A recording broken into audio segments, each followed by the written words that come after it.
بسم الله الرحمن الرحيم. الحمد لله رب العالمين، والصلاة والسلام على سيد الأنبياء والمرسلين وعلى آله وأصحابه وأزواجه وذرياته وأهل بيته أجمعين. أما بعد، فأعوذ بالله من الشيطان الرجيم. بسم الله الرحمن الرحيم. يا أيها الذين آمنوا كتب عليكم الصيام كما كتب على الذين من قبلكم لعلكم تتقون. وقال النبي صلى الله عليه وسلم: الصوم يزبل اللحم ويبعد من حر السعير، وإن لله مائدة عليها ما لا عين رأت ولا أذن سمعت ولا خطر على قلب بشر، لا يقعد عليها إلا الصائمون، أو كما قال عليه الصلاة والسلام. میرے محترم دوستوں، بزرگوں، عزیز دینی ایمانی بھائیوں، اللہ تبارک و تعالی نے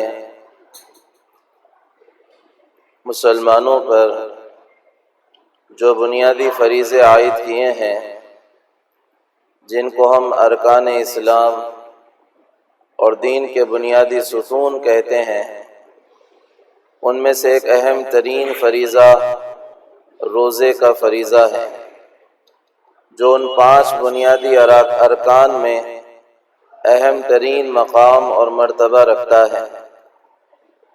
حدیث میں اللہ کے نبی صلی اللہ علیہ وسلم نے جسے فرمایا: بنی الاسلام علی 5، اسلام کی بنیاد 5 چیزوں پر رکھی گئی: شہادت لا الہ الا اللہ وان محمدا عبدہ ورسولہ واقام الصلاۃ وایتاء الزکاۃ وصوم رمضان وحج البیت من استطاع الیہ سبیلا. ایک کلمہ توحید، دوسرے نماز کا قیام، تیسرے زکوٰۃ کی ادائیگی، چوتھے روزے کا اہتمام، اور 5ویں استطاعت کے مطابق اور استطاعت کے ہونے پر اللہ کے گھر کا حج. اللہ کے نبی صلی اللہ علیہ وسلم کے ذریعے سے جو دین امت کو دیا گیا اور جو شریعت مسلمانوں کو دی گئی، وہ شریعت اپنے اندر کئی صفات اور کئی خوبیاں رکھتی ہے. وہ شریعت اپنے اندر کئی کمالات جمع کیے ہوئے ہیں. آپ ایک ایک چیز کے کمال کو اور ایک ایک چیز کی اہمیت کو دیکھتے چلے جائیں، یوں لگے گا کہ اللہ تعالیٰ نے ایک ایک عمل کے اندر ساری دنیا کے خیر کو جمع کر دیا ہے. توحید، ساری دنیا کا خیر اس کے اندر جمع ہے. نماز کی فضیلتیں اور جو اسرار و رموز اس کے اندر اللہ نے پنہا رکھے ہیں، اور جو اس کے طبی اور سائنسی فائدے ہیں، اس کو بیان کرتے چلے جاؤ تو پتہ چلے گا کہ ایک بڑی دنیا اس کے اندر آباد ہے. زکوٰۃ کے مستقل اپنے فضائل ہیں اور مستقل اس کی اپنی فضیلتیں ہیں، اور اس کے مستقل معاشی اور معیشتی انعامات اور فائدے ہیں. ایسے ہی حج کے مستقل اپنے فائدے ہیں، جو جسمانی بھی ہے اور روحانی بھی ہے. جیسے ان سارے چاروں ارکان کے بنیادی فائدے ہیں، ایسے ہی روزہ بھی ایک اہم ترین عبادت کے طور پر متعارف کروایا گیا ہے، اور اس کو اللہ تعالیٰ نے اپنے طور پہ فرض کیا ہے ایمان والوں پر. صاف اعلان کرتے ہوئے کہا: یا ایھا الذین آمنو، اے وہ لوگوں جن کا تعلق ہمارے ساتھ ایمان کا ہے، جن کا رشتہ ہمارے ساتھ یقین کا ہے، جن کا تعلق ہمارے ساتھ اعتقاد کا ہے، جو اس بات کو یقین جانتے ہیں کہ اللہ برحق ہے، اللہ کے فیصلے برحق ہیں، اور اللہ جو کچھ بھی فیصلے کرتے ہیں اس میں خیر ہی خیر ہوتی ہے، اس کے اندر شر بہت دور ہوتا ہے. اللہ نے جو کچھ انسانوں کو زندگی گزارنے کے لیے طریقے دیے ہیں، ان میں کامیابی اللہ نے پنہا رکھی ہے، چھپائی رکھی ہے۔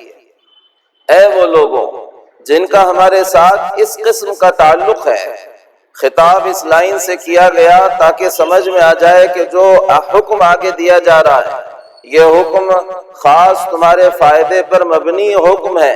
اس حکم کا تعلق خاص تمہارے لیے فائدے کا ہے، اس حکم کا تعلق تمہارے لیے روحانی فائدے اور جسمانی فائدے سے متعلق ہے۔ کتب علیکم الصیام، تم پر روزے فرض کیے گئے، کما کتب علی الذین من قبلکم، اور اس بات کو ذہن میں رکھو کہ صرف تم پر ہی یہ اضافی بوجھ نہیں ہے بلکہ ہم نے تم سے پہلے کی ساری امتوں پر روزے فرض کیے تھے، البتہ شکلیں الگ تھیں، طریقے الگ تھے، ان کا نظام الگ تھا۔ آدم علیہ السلام ہر ماہ 13، 14، 15 کا روزہ رکھتے تھے۔ نوح علیہ السلام پورا سال روزہ رکھتے تھے اور 2 دن بغیر روزے کے رہتے تھے۔ داؤد علیہ السلام 1 دن روزہ رکھتے تھے اور دوسرے دن بغیر روزے کے رہتے تھے۔ شریعت موسوی کو روزوں کا حکم دیا گیا تھا۔ حضرت موسیٰ علیہ السلام نے کوہ طور پر 40 دن کے اعتکاف کے ساتھ 40 دن کا روزہ بھی رکھا تھا۔ بنی اسرائیل کو عیسیٰ علیہ السلام کے واسطے سے 30 دن کے روزے کا حکم باضابطہ دیا گیا تھا۔ ایسا نہیں ہے کہ تم سے پہلوں پر یہ بوجھ ڈالا نہیں گیا تھا، صرف تم پر ڈالا جا رہا ہے۔ اس لیے پرانی تاریخ کو ذکر کر کے ایک طرف اطمینان دلا دیا جا رہا ہے کہ یاد رکھو ایسا نہیں ہے کہ تم پر کوئی اضافی حکم ہے، بلکہ یہ حکم ہم نے پچھلوں پر بھی لازم کیا تھا۔ تم سے پہلے کی قومیں بھی روزہ رکھتی تھیں۔ دنیا کی کوئی قوم ایسی نہیں ہے جس کے پاس روزے کا تصور نہ ملتا ہو۔ ہندوؤں کے پاس بھی اپاس کا تصور ہے، عیسائیوں کے پاس بھی آج بھی روزے کا تصور ہے، یہودیوں کے پاس آج بھی روزے کا تصور ہے۔ دنیا کی ساری قومیں روزے کو اپنے لیے مذہبی ایک چیز سمجھتی ہے۔ فرمایا تم پر روزہ فرض کیا گیا جیسے تم سے پہلوں پر فرض کیا گیا تھا، اور اس روزے کی فرضیت کے ذریعے سے جو چیز مقصود ہے وہ یہ ہے کہ تم متقی بن جاؤ۔ روزے کا ایک باطنی فائدہ قرآن کریم نے یہاں بیان کیا کہ اس روزے کے ذریعے سے ہم ریہرسل کرا رہے ہیں تمہاری گناہوں سے بچنے کی، اللہ کے استحضار کی، اللہ کی حکمتوں کو دیکھنے کی، اللہ تبارک و تعالیٰ کے خوف کی، اللہ کے خشیت کی۔ اور دوسری طرف جہاں ان حکمتوں کو بیان کیا گیا وہیں پر اس روزے کی فضیلت اور روزے کی اہمیت اور روزوں کی عظمت جناب رسول اللہ صلی اللہ علیہ وسلم کے ذریعے سے بتائی گئی کہ ایک عظمت اور فضیلت تو وہ ہے جو اخروی اعتبار سے ہے۔ فرمایا اللہ کے نبی صلی اللہ علیہ وسلم نے، اللہ تبارک و تعالیٰ فرماتے ہیں کل عمل ابن آدم لہ الا الصوم، انسان کا جو کوئی عمل ہوتا ہے اس کا ثواب فرشتے لکھتے ہیں، لیکن صرف ایک عمل ہے روزہ، اس کے بارے میں کہا جاتا ہے کہ اس کا کوئی ثواب نہ لکھو، بس روزہ لکھ دو، اس کا اجر کل قیامت کے دن اللہ خود دیں گے۔ الصوم لی، اللہ کہتے ہیں روزہ میرے لیے ہے، اور روزہ خالص میرے لیے کی جانے والی ایک عبادت ہے۔ وَأَنَا أَجْزِي بِهِ، اس کا بدلہ میں خود دوں گا۔ وَأَنَا أُجْزَى بِهِ، اس کے بدلے میں اپنا آپ بندے کو پیش کر دوں گا۔ بخاری شریف میں روایت ہے من صام رمضان ایمانا واحتسابا غفر له ما تقدم من ذنبه، جو شخص ایمان اور ثواب کی نیت سے رمضان کا روزہ رکھتا ہے اللہ تبارک و تعالیٰ اس کو اس کے پچھلے گناہوں سے پاک و صاف کر دیتے ہیں۔ ایک جگہ اللہ کے نبی صلی اللہ علیہ وسلم نے فرمایا کہ من صام یوما ابتغاء وجہ اللہ باعدہ اللہ من جہنم کبعد غراب وہو فرق طار وہو فرق حتی مات حرما۔ اللہ تعالیٰ کے لیے جو ایک روزہ رکھتا ہے اللہ تعالیٰ اس ایک روزے کے بدولت اسے جہنم سے اتنی دور کر دیتے ہیں جتنا کہ ایک کوا اپنی پیدائش سے اڑنا شروع کرے اور اپنی موت پر جا کر وہ کہیں پر رکے تو یہ جو 25-30 سال کا عرصہ اس کے اڑنے کا ہے، یہ جتنی مسافت طے کرے گا اتنی مسافت کے بقدر اللہ اس روزے دار کو جہنم سے ایک روزے کے بدولت دور کر دیتے ہیں۔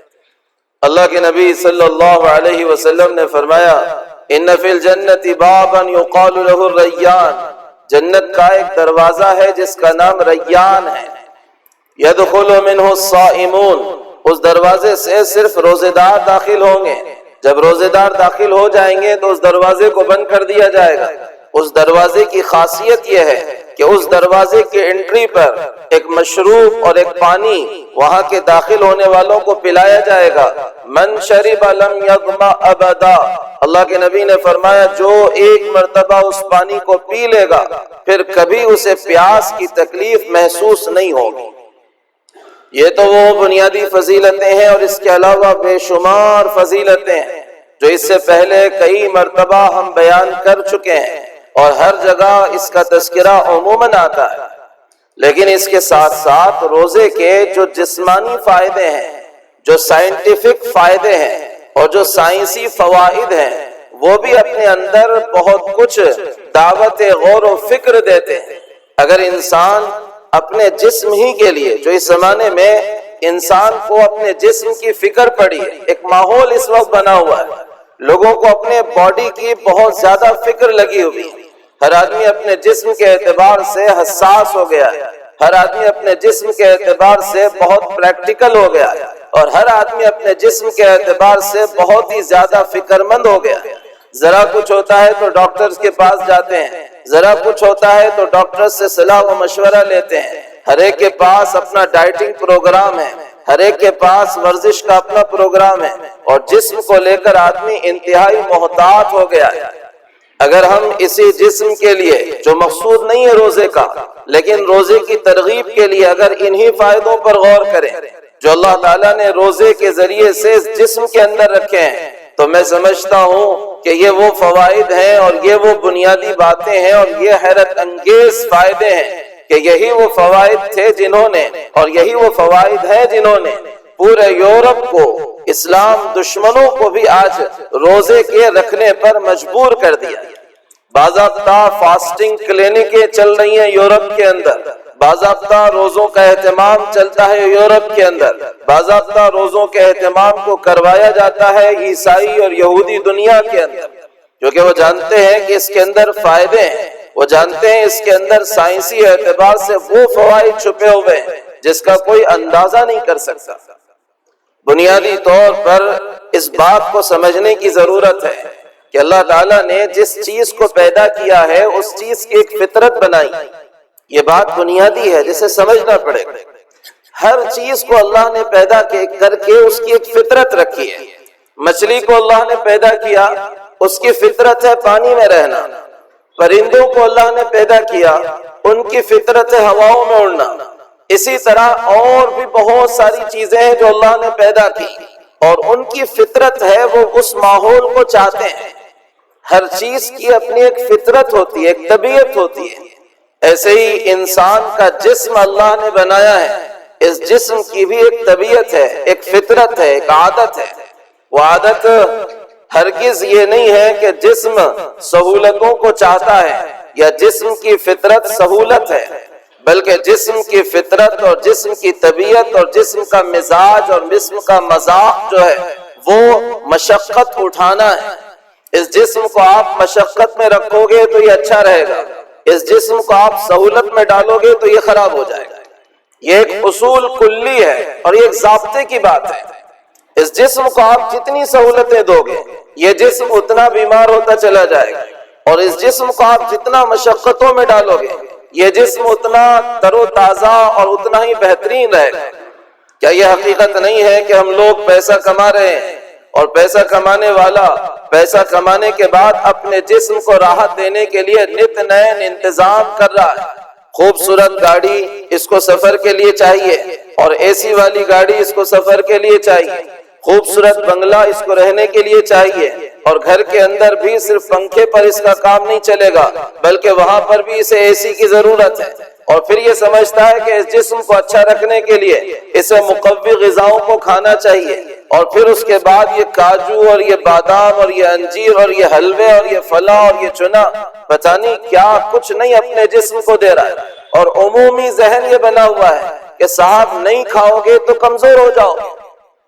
حالانکہ نہیں کھانے کا تعلق کمزوری سے کہیں بھی نہیں ہے، اور میں ایک مولوی نہیں کہہ رہا ہوں، بلکہ اس وقت کے بڑے بڑے ڈاکٹرز اور ان کی تحقیق اور ان کا ریسرچ اس بات کو کہہ رہا ہے کہ نہیں کھانا اور کم کھانا کمزوری کے لیے کوئی علامت نہیں ہے اور کوئی وجہ نہیں ہے، بلکہ نہ کھانا انسان کے جسم کو مزید طاقتور کرتا ہے، کم کھانا انسان کے جسم کو مزید طاقتور کرتا ہے۔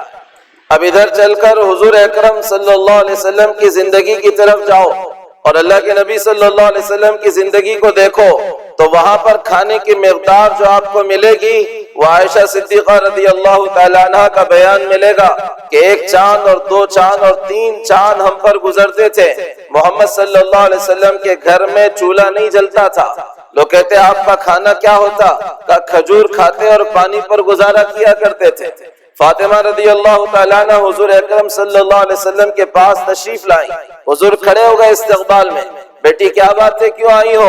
کہنے لگی ابا جان علی نے آج گھر آٹا لایا تھا تو میں نے 2 روٹیاں بنائی، آدھی کچھ روٹیاں بنائی، میں نے بچوں کو کچھ رکھی، علی کو کچھ دی، اور 1 روٹی میرے حصے کی جو آئی تھی بس مجھے آپ کی یاد آئی تو میں اس کو اٹھا کر لے کر آئی کہ ابا کے ساتھ اسے شیئر کر کے کھا لوں گی۔ 1 روٹی کا ٹکڑا اپنے والد کے پاس لے کر آ رہی ہیں، اور حضور کہہ رہے ہیں بیٹی تیرے باپ نے رب خدا رب کعبہ کی قسم ہے 3 دن ہو چکے ہیں تیرے باپ کے پیٹ میں کوئی داخل ہونے والی چیز نہیں گئی ہے۔ یہ وہ حضور اکرم صلی اللہ علیہ وسلم کی زندگی ہے۔ صحابہ فرماتے حضور کے دسترخوان پہ پوری عمر پوری زندگی حضور کے دسترخوان پہ 2 سالن جمع نہیں ہوئے، 1 سالن سے حضور نے کھانا کھایا۔ میں نہیں کہہ رہا ہوں کہ آپ اس سطح پر جائیں اور آپ اس لیول پہ جائیں، کیونکہ آج کے زمانے میں اس لیول پہ جانا یقیناً کسی کے بھی بس کا نہیں ہے۔ میں اس بنیاد کو بتانا چاہ رہا ہوں جس پر اس وقت کی سائنس پہنچی ہے۔ 1400 سال پہلے جس بنیاد کو جناب رسول اللہ صلی اللہ علیہ وسلم نے امت کے سامنے رکھا تھا۔ ہارون رشید کا دربار ہے، ایک عیسائی عالم ہارون رشید کے دربار میں پہنچا ہے، اور وہ ہارون رشید سے کہتا ہے تم کہتے ہو کہ تمہارے نبی نے تمہیں دنیا کی اور آخرت کی تمام چیزوں کا علم سکھایا ہے؟ کہنے لگے ہاں سکھایا ہے۔ کہنے لگا پھر مجھے یہ بتاؤ انسانی جسم کے اعتبار سے اور طب اور میڈیکل کے اعتبار سے تمہارے نبی نے تمہیں کیا کہا ہے؟ ہارون رشید نے اس زمانے کے بڑے عالم علی ابن حسین واقدی رحمت اللہ علیہ کو بلایا، کہا آپ ان کا جواب دیجئے۔ علی ابن حسین واقدی رحمت اللہ علیہ نے کہا ہمارے قرآن نے انسانی جسم اور میڈیکل اور سائنس کے اعتبار سے ایک بنیادی کلیہ انسانوں کو دیا ہے۔ چلے کیا دیا ہے؟ کہا یہ دیا ہے کلوا واشربوا ولا تسرفوا، یہ بنیادی سبق دیا ہے کھانے پینے کے معاملے میں کہ کیا ہے؟ کھاؤ پیو، اوور ایٹنگ نہ کرو، کھاؤ پیو حد سے زیادہ اس میں آگے نہ بڑھو، اسراف نہ کرو کا مطلب دوسری چیزوں میں اسراف نہیں ہے، بلکہ یہاں کھانے پینے کا اسراف مراد ہے کہ کھاؤ اتنا جتنا تمہارے پیٹ کی ضرورت ہے، کھاؤ پیو اتنا جتنا پیٹ کی ضرورت ہے، اس کو اوور ایٹنگ پر تم لے جاؤ گے تو یہی ساری بیماریوں کا راستہ کھول دے گا۔ وہ کہنے لگا یہ تو بہت بنیادی اور کلیے کی بات ہے، اب ذرا یہ بتاؤ کہ تمہارے نبی نے اس سلسلے میں کیا بات بتائی ہے؟ فرمایا علی رضی اللہ تعالیٰ عنہ کی ایک روایت ہے، اس کے ذریعے سے ہمارے نبی نے ہمارے لیے جسم کی صحت اور تندرستی کے لیے 3 اصول بیان کیے۔ کہنے کیا اصول ہیں؟ کہا پہلی بات کہی ہے معدہ ساری بیماریوں کی جڑ ہے، معدہ ساری بیماریوں کی جڑ ہے، اس کو صاف ستھرا رکھو تو تمہارا جسم صاف ستھرا رہے گا، اور یہ صاف ستھرا اسی وقت رہ سکتا ہے جب کھانے پر آدمی کے کنٹرول ہوگا۔ اللہ کے نبی صلی اللہ علیہ وسلم نے فرمایا تھا آدمی کو جینے کے لیے تو 1 لقمہ اور 2 لقمے کافی ہیں۔ صحابہ نے کہا حضور ایک دو لقمے پر کون کیسی زندگی گزار سکے گا؟ حضور نے کہا کہ اچھا اگر زیادہ کھانا ہی چاہتے ہو تو اپنے پیٹ کے 3 حصے کر لو، ایک حصہ پانی کے لیے، ایک حصہ غذا کے لیے اور ایک حصہ ہوا کے لیے بھی رکھو۔ اور ہمارے کھانوں کی تو صورتحال جو ہے بس وہ سو ہے، آدمی خود کہتا ہے کہ صاحب یہاں تک آ چکا ہے، اور پھر یہاں تک کا جو آیا ہوا ہے اس کو اندر ٹھونسنے کے لیے زہر قسم کے مشروبات، کولڈ ڈرنکس آدمی ڈال رہا ہے، زہر ہے، سوائے زہر کے کچھ نہیں۔ ہاضمے کے لیے کولڈ ڈرنکس، اور پھر اوپر سے مزید کھانا ختم ہونے کے بعد ہم اتنا کھاتے ہیں کہ مزید کسی غریب کا ایک کھانا وہ ہو جاتا ہے۔ کھانا ختم ہونے کے بعد میٹھے کے نام پر، چائے کے نام پر، بسکٹوں کے نام پر، پھر پتہ نہیں کن کن چیزوں کے نام پر آدمی اتنا کھاتا ہے کہ کسی غریب کو دیا جائے تو اس کے ایک وقت کا کھانا ہو جائے، اس کو کل کھانے کی ضرورت پڑے۔ اوور ایٹنگ سب سے بڑا اس وقت نقصان دہ عمل بن گیا ہے، زیادہ کھانا اور پیٹوں کو ہمیشہ بھرے رکھنا۔ تو علی ابن حسین واقدی نے کہا کہ ہمارے نبی نے بنیادی باتیں کہی ہیں کہ پیٹ، معدہ ساری بیماریوں کی جڑ ہے، اور دوسری بات کہی تھی کہ جسم کو وہ دو جس کی اس کو ضرورت ہے۔ جسم کو علاج کی ضرورت ہے تو اب صوفی بن کر اور متقی بن کر ڈاکٹر کے پاس نہیں جا رہے ہیں، بے وقوفی ہے۔ یہ توکل پہ نہیں مرے گا جو علاج نہیں کر رہا، بلکہ وہ اس موت پر مرے گا، ڈر ہے اللہ کی ذات سے کہ خودکشی کا الزام اس کے اوپر نہ لگ جائے۔ جو اپنے آپ کا علاج نہیں کرتا کیونکہ وہ سنت کے خلاف عمل کر رہا ہے کہ جسم کو وہ دو جس کی اس کو ضرورت ہے۔ اور پھر فرمایا کہ ہمارے نبی نے تیسری بات یہ کہی ہے کہ علاج سے بہتر ہے پرہیز کر لینا۔ پرہیز کرو، اپنے آپ کو تھوڑا سا سیف رکھو، اپنے کھانے پینے پہ کنٹرول کرو۔ یہ وہ بنیادی تعلیمات تھیں جو اسلام کی تعلیمات تھی۔ ایک حکیم مدینہ آیا، دیکھا کہ پورے مدینے کے اندر کوئی ڈاکٹر نہیں ہے۔ اس نے کہا کہ یہاں تو میرا بزنس خوب چلے گا اور یہاں تو کاروبار اچھا چلے گا۔ کئی دن گزر گئے لیکن کوئی پیشنٹ اس کے پاس نہیں جاتا اور کوئی دوا کے لیے اس کے پاس نہیں پہنچتا۔ وہ حضور اکرم صلی اللہ علیہ وسلم کی خدمت میں آیا اور آ کر کہنے لگا، یا رسول اللہ یہ تو سارا معاملہ ٹیڑھا ہو گیا، ایک پیشنٹ آنے کے لیے تیار نہیں، میری حکمت چل نہیں رہی ہے۔ اللہ کے نبی صلی اللہ علیہ وسلم نے فرمایا کیا بات ہے؟ کہا کوئی مریض آتا ہی نہیں ہے میرے پاس دکھانے کے لیے۔ اللہ کے نبی نے فرمایا جانتے ہو اس کی وجہ کیا ہے؟ کہنے لگے بتائیے کیا وجہ ہے؟ کہا یہ مدینہ کا معاشرہ، میرے صحابہ کا وہ عملہ ہے جو کھانا اس وقت کھاتا ہے جب انہیں بھوک شدید لگتی ہے، اور جب وہ کھا رہے ہوتے ہیں تو کچھ بھوک رکھ کر ابھی اٹھ جاتے ہیں، ابھی کچھ بھوک باقی ہے یہ اٹھ جاتے ہیں۔ یہ وہ عمل ہے جس کی وجہ سے تمہیں پورے مدینہ کے اندر کوئی بیمار نظر نہیں آ رہا ہے۔ ساری بیماریوں کی اس وقت کی وجہ زیادہ کھانا ہے۔ روزہ ان ساری بیماریوں کے لیے ایک بہترین طور تھا کہ کھانے پینے سے ایک سال میں 1 مہینہ رکو اور اس کھانے پینے پر کنٹرول کرو اور اس کھانے پینے کو تھوڑا سا لیول میں لاؤ۔ اس کے ذریعے سے تمہارا جسم پھر سے ایکٹیو ہوگا، تمہارے جسم کے اندر کی خرابیاں وہ ختم ہوں گی۔ جتنے طاقتور جانور ہیں ان کی غذاؤں پر اگر آپ غور کریں گے تو تعجب ہوگا آپ کو۔ شیر جیسا طاقتور جانور جس کے بارے میں لکھا ہے کہ ہفتے میں صرف 1 مرتبہ کھانا کھاتا ہے، لیکن طاقت ایسی کہ اگر وہ اپنا پنجہ کسی بہادر کو بھی مار دے تو اس کا پیشاب نکل جائے۔ مگرمچھ جیسا طاقتور جانور کہ شیر جیسے کا اگر وہ پنجہ پکڑ لے تو اس کا پنجہ کٹ کر باہر تو نکل سکتا ہے لیکن اس کے منہ سے کوئی چیز اندر سے کھینچی نہیں جا سکتی۔ 700 kg کا اوسطاً ایک مگرمچھ ہوتا ہے لیکن اس کا کھانا روز کے اعتبار سے صرف 700 گرام ہوتا ہے، 700 گرام۔ اور ہم تو بریک فاسٹ کے نام پر 500 اور 700 اور 800 گرام کھا لیتے ہیں، اور پھر لنچ اور ڈنر کا تو حال ہی اللہ جانتا ہے کیا ہے۔ ان ساری کی ساری چیزوں کے مقابل میں ایک چیز دی گئی تھی کہ رمضان میں روزہ رکھو، یہ روزہ تمہارے جسم کے لیے فائدہ مند ہے۔ جاپان کا ایک سائنٹسٹ 2016 میں جسے نوبل انعام ملا، یوشی نوری جس کا نام ہے، اس نے ایک نئی تحقیق سامنے لائی کینسر کے علاج کے لیے، اور اسی تحقیق پر اسے باضابطہ نوبل انعام دیا گیا۔ اس کی تحقیق یہ تھی، اور اس نے جو تحقیق لوگوں کے سامنے رکھی وہ یہ تھی کہ کینسر کا علاج، صحت مند لوگ کینسر سے اپنے آپ کو بچا سکتے ہیں، اور جو کینسر میں مبتلا ہیں ان کے کینسر کے بڑھنے کی رفتار بہت زبردست طریقے سے کم ہو سکتی ہے۔ اس کا ایک علاج اس نے رکھا، اور وہ کوئی میڈیسن اور وہ کوئی دوا نہیں تھی، اس نے وہ علاج رکھا فاسٹنگ کے نام پر۔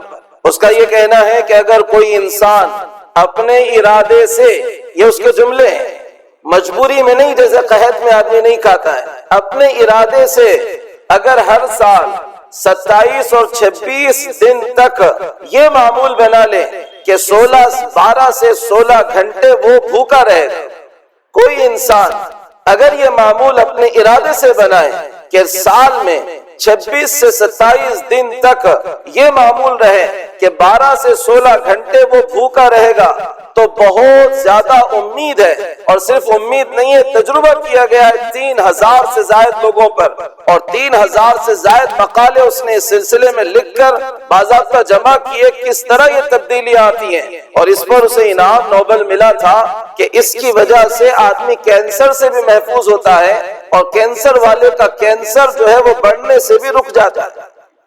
پوچھا گیا کہ صاحب اس کی وجہ کیا ہے؟ وہ کہنے لگا کہ اصل میں انسان کے جسم میں خلیے ہوتے ہیں، وہ خلیوں کو غذا ملتی رہتی ہے، وہ اندر غذا لیتے رہتے ہیں، تو جہاں یہ خلیے اچھے ہوتے ہیں وہیں پر انسان کے جسم کے اندر کچھ خلیے ایسے ہوتے ہیں جو کچرا اور کباڑ کی حیثیت بنا دیتے ہیں، اور انہی کی وجہ سے انفیکشن ہوتا ہے، اور انہی کی وجہ سے انسان کا جسم خراب ہوتا ہے۔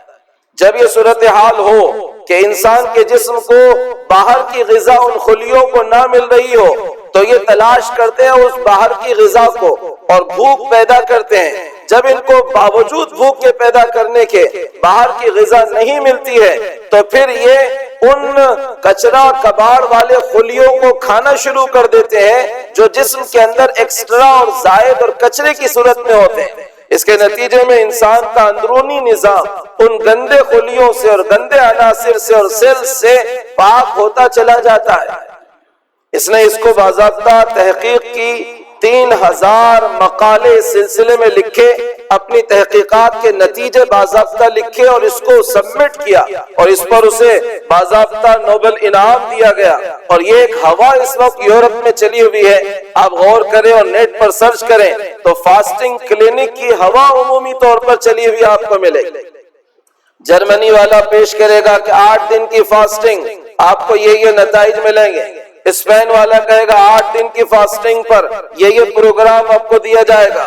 اور یورپ کے علاقوں کے اندر اور شہر کے اندر جس طرح ہمارے پاس شوگر کے ہاسپٹل، بی پی کے ہاسپٹل اور ہارٹ کے ہاسپٹل اور کینسر کے ہاسپٹلز ہیں، اسی طرح یورپ کے اندر فاسٹنگ ہاسپٹلز کے نام پر باضابطہ ہاسپٹل چلتے ہیں، جس میں علاج صرف بھوکا رکھوا کر کیا جاتا ہے، جس میں علاج صرف بھوک کے ذریعے سے کیا جاتا ہے۔ اور بابا آدم اس زمانے کے طب کا بقرات، وہ خود اس بات کو کہتا ہے کہ صاحب اصل علاج کا راستہ بقرات کے نزدیک بھی یہ تھا کہ علاج بھوکا رکھ کر ہی کیا جا سکتا ہے، اور سیب کا جوس اور بھوکا رکھنا بقرات کے علاج کا بنیادی عنصر تھا اور بنیادی اس کا فارمولا تھا کہ وہ اپنے پیشنٹ کو ایک طرف بھوکا رکھتا تھا اور دوسرے سیب کا جوس اس کو پلا کر اس کا علاج کیا کرتا تھا۔